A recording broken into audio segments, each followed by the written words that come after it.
അസ്സലാമു അലൈക്കും പ്രിയപ്പെട്ട മോമിനിങ്ങളെ. കലങ്ങിയ കണ്ണുമായിട്ടാണ് ഞാൻ ഇപ്പോൾ നിങ്ങളുടെ മുന്നിൽ നിൽക്കുന്നത്. ഒരുപാട് മരണവാർത്തകൾ നിങ്ങളുടെയൊക്കെ മുന്നിൽ എത്തിക്കുന്നുണ്ടെങ്കിലും ചില മരണവാർത്തകൾ നമ്മളെ ഏറെ തളർത്താറുണ്ട്. അതുപോലൊരു മരണവാർത്തയായിരുന്നു ഇത്. ഈ ഒരു സങ്കടം എന്ന് തീരാനാണ്? ആ ഉമ്മയോട് എന്തു പറഞ്ഞ് നമ്മൾ ആശ്വസിപ്പിക്കും? എന്തു പറഞ്ഞാലാണ് ആ ഉമ്മക്ക് ആശ്വാസം ലഭിക്കുക? പ്രിയപ്പെട്ടവരെ, എല്ലാവരും ദുആ ചെയ്യണം. നമ്മുടെ ഈ വീഡിയോ കാണുന്ന എല്ലാവരും ഓരോ ഫാത്തിഹ വീതം ഓതി ഈ ഒരു മരണപ്പെട്ട ഈ ഒരു പൊന്നുമോൻ്റെ ഖബറിലേക്ക് എത്തിക്കണം. നിങ്ങളൊക്കെ ദുആ ചെയ്യുമെന്നുള്ള വിശ്വാസമാണ് നമ്മൾ ഇതുപോലുള്ള വാർത്തകൾ നിങ്ങളുടെയൊക്കെ മുന്നിലെത്തിക്കുന്നത്. കേട്ട നമുക്ക് ഇത്ര വേദനയുണ്ടാകണമെങ്കിൽ അവൾ ആ കുടുംബത്തിൻ്റെ, ആ മാതാവിൻ്റെ വേദന എത്രമാത്രമായിരിക്കും? ഉമ്മ മാത്രമുള്ള തൻ്റെ കൊച്ചു കുടുംബത്തിൻ്റെ സ്വപ്നത്തിന് നിറം പകരാൻ സ്വന്തം ആഗ്രഹങ്ങളും ചെറുപ്പത്തിൻ്റെ സ്വാഭാവിക സന്തോഷങ്ങളും നിശബ്ദമായി മാറ്റിവെച്ച് അധ്വാനത്തിൻ്റെ വഴിയിലൂടെ നടന്നുപോയ പ്രിയപ്പെട്ട ഫഹദ്, ആ പൊന്നുമോൻ ഈ ലോകത്തിന്നില്ല. ഈ ലോകത്തോട് വിട പറഞ്ഞ് പടച്ചറബിലേക്ക് മടങ്ങിയിരിക്കുകയാണ്. പ്രിയപ്പെട്ടവരെ, ഇന്നാ ലില്ലാഹി വ ഇന്നാ ഇലൈഹി റാജിഊൻ. ഉപരിപഠന സ്വപ്നവും സ്വന്തം ഭാവിയും മാറ്റിവെച്ച് ഈ കുടുംബത്തിന് ഇപ്പോൾ എന്നെ വേണം എന്ന് കരുതി ജോലിക്കിറങ്ങിയ ഒരു മകൻ, സമ്പാദിച്ച ഓരോ രൂപയിലും പെറ്റുമ്മയുടെ കണ്ണീരൊപ്പാനുള്ള ആഗ്രഹമുണ്ടായിരുന്നു പൊന്നുമോന്. ഇങ്ങനെ ഒരു മോനെ നമുക്ക് സ്വപ്നത്തിൽ കൂടി കാണാൻ പറ്റുമോ? പടച്ചറബ് നമ്മുടെ മക്കളെയൊക്കെ നന്നാക്കി തരട്ടെ.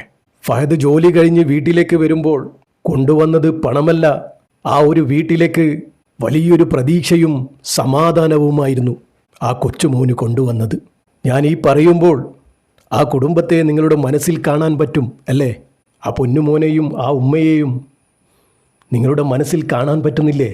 ഈ പൊന്നുമോന് സംഭവിച്ചത് കുടുംബത്തോടൊപ്പം നിന്ന് കുടുംബത്തിൻ്റെ വേദനയോടൊപ്പം വളർന്നു വന്ന ആ പൊന്നുമോന് സംഭവിച്ചത് അതിദാരുണമായ മരണമായിരുന്നു. ഇതെങ്ങനെ സഹിക്കാനാ? പഠനത്തോടൊപ്പം ഡെലിവറി ബോയിയായി ജോലി ചെയ്തു വന്നപ്പോൾ സംഭവിച്ച ഒരു ബൈക്ക് ആക്സിഡൻറ്റ് തീർന്നു. അതിനോടുകൂടി ആ ഒരു കുടുംബം ഇന്ന് കൂരിരുട്ടിലായിരിക്കുകയാണ്. പ്രിയപ്പെട്ടവരെ, അന്ന് ആ ഒരു കുടുംബത്തിൻ്റെ ഏറ്റവും വലിയൊരു പ്രതീക്ഷ നിലച്ചുപോയി. ഒരു ഉമ്മയുടെ നെഞ്ചിലെ ഏറ്റവും വലിയൊരു ആശ്രയം നഷ്ടമായി. ഒരു വീടിൻ്റെ വെളിച്ചം അങ്ങില്ലാതായിപ്പോയി. പടച്ചറബ്ബേ, പ്രിയപ്പെട്ട ഫഹദ് എന്ന ഈ പൊന്നുമോൻ്റെ നന്മകൾ നീ സ്വീകരിക്കണമേ. ഖബർ വിശാലമാക്കി സ്വർഗപ്പൂന്തോപ്പാക്കി കൊടുക്കണേ റബ്ബേ. ഈ ലോകത്ത് അവനെ ഏറ്റവും കൂടുതൽ സ്നേഹിച്ച അവൻ്റെ പെറ്റുമ്മ, ആ ഉമ്മക്ക് ഈ ഒരു മഹാദുഃഖം താങ്ങാനുള്ള ക്ഷമ നീ നൽകണേ റബ്ബേ. സമാധാനം നീ നൽകണേ റബ്ബേ. പടച്ചറബ്ബേ, ആ ഉമ്മയുടെ മനസ്സ് മാറാതെ നീ നോക്കണേ റബ്ബേ. അർഹമുറാഹിമായ റബ്ബേ, പടച്ചറബ്ബേ, ഇതുപോലുള്ള അപകട മരണത്തിൽ നിന്നും നമ്മുടെ മക്കളെയൊക്കെ നീ കാക്കണേ റബ്ബേ. കീറി മുറിഞ്ഞ് പോസ്റ്റ്മോർട്ടം ചെയ്യുന്ന വിധത്തിലുള്ള മരണങ്ങളെ തൊട്ട് നീ കാക്കണേ റബ്ബേ. പടച്ചറബ്ബേ, ആ പൊന്നുമോൻ്റെ ഖബർ നീ വിശാലമാക്കി സ്വർഗപ്പൂന്തോപ്പാക്കി കൊടുക്കണേ റബ്ബേ. മഅഫിറത്തും മർഹമത്തും കൊടുത്ത് നീ അനുഗ്രഹിക്കണേ റബ്ബേ. സ്വർഗം കൊടുക്കണേ അല്ലാ, നരകം നീ ഹറാമാക്കി കൊടുക്കണേ റബ്ബേ. പടച്ചറബ്ബേ, ചെറുപ്പക്കാരനാണ് റബ്ബേ. ആ പൊന്നുമോൻ്റെ ജീവിതത്തിൽ എന്തെങ്കിലും തെറ്റുകുറ്റങ്ങൾ സംഭവിച്ചു പോയിട്ടുണ്ടെങ്കിൽ പൊരുത്തപ്പെട്ട് മാപ്പാക്കി കൊടുക്കണേ അല്ലാ. പടച്ചറബ്ബേ, ആ പൊന്നുമ്മാക്ക് നീ ക്ഷമയും സമാധാനവും സഹനശക്തിയും നീ കൊടുക്കണമേ റബ്ബേ.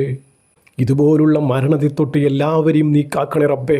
പടച്ചറബ്ബേ, നമ്മുടെ മക്കൾക്കൊക്കെ നീ ആഫിയത്തുള്ള ദീർഘായുസ് നീ നൽകണേ റബ്ബേ. ആ പൊന്നുമ്മാൻ്റെ നാളെ മുന്നോട്ടുള്ള ജീവിതം നീ റാഹത്തിലാക്കി കൊടുക്കണേ റബ്ബേ. സന്തോഷത്തിലാക്കി കൊടുക്കണേ റബ്ബേ. അവരുടെ വിഷമങ്ങളും പ്രയാസങ്ങളും നീ അകറ്റിക്കൊടുക്കണേ റബ്ബേ. ആ ഒരു കുടുംബത്തിൽ നിൻ്റെ നോട്ടമുണ്ടാകണേ റബ്ബേ. പടച്ചറബ്ബേ, അർഹമുറാഹിമായ റബ്ബേ, നമ്മുടെയൊക്കെ ജീവിതവും മരണവും നീ സന്തോഷത്തിലാക്കി തരണേ റബ്ബേ. ഈമാനോടുകൂടി ജീവിച്ച് ഈമാനോടുകൂടി മരിക്കാനുള്ള ഭാഗ്യം ഞങ്ങൾക്ക് ഏവർക്കും നൽകണേ റബ്ബേ. അവസാനം ലാ ഇലാഹ ഇല്ലല്ലാ എന്ന് ചൊല്ലി പുഞ്ചിരിച്ച് മരിക്കാനുള്ള ഭാഗ്യം ഞങ്ങൾക്ക് ഏവർക്കും നൽകണേ റബ്ബേ. പടച്ചറബ്ബേ, ഈ പാപിയായ സാധാരണക്കാരായ ഞങ്ങളുടെ ദുആ നീ സ്വീകരിക്കണേ റബ്ബേ. ഈ പൊന്നുമോൻ്റെ ഖബറിലേക്ക് നീ എത്തിച്ചു കൊടുക്കണേ റബ്ബേ. ആമീൻ ആമീൻ യാ റബ്ബൽ ആലമീൻ. പ്രിയപ്പെട്ടവരെ, എല്ലാവരും ദുആ ചെയ്യുക. പറ്റുന്നവരൊക്കെ യാസീനും ഫാത്തിഹയും ഓതി ഹദിയ ചെയ്യുക ഇൻഷാ അല്ലാഹ്. ദുആ വസിയത്തോടെ അസ്സലാമു അലൈക്കും വറഹ്മത്തുള്ളാഹി.